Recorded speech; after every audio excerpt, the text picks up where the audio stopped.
Hai adik-adik, jumpa lagi dengan kakak dalam pembahasan materi biologi SMA. Adik-adik, pada pembahasan konten kali ini, kakak akan menjelaskan tentang perbedaan antara sel tumbuhan dan sel hewan.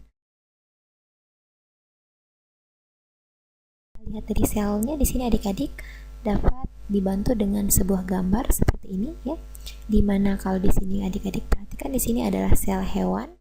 Kemudian ya, yang sebelah kanannya lagi di sini adalah sel tumbuhan.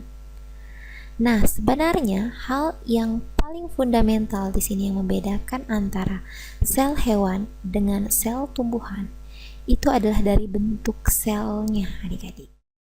Di sini untuk hewan ya.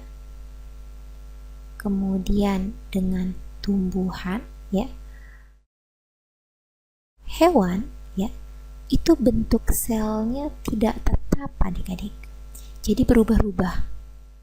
Kalau tumbuhan, adik-adik, di sini bentuk selnya itu relatif tetap. Ternyata bentuk sel tumbuhan yang tetap ini, adik-adik, itu dipengaruhi oleh salah satu organel yang hanya dimiliki oleh tumbuhan saja. Dia adalah dinding sel.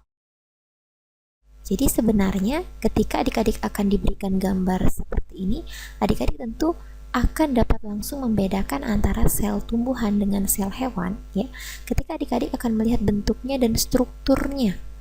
Jika sebuah sel itu mengandung sel berupa dinding sel ya, maka sudah pasti bahwa sel itu adalah sel tumbuhan. Seperti itu adik-adik ya.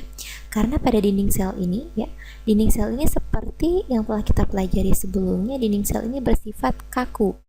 Kekakuan dari dinding sel ini itu dipengaruhi oleh komponen kimiawinya, yaitu berupa selulosa, adik-adik.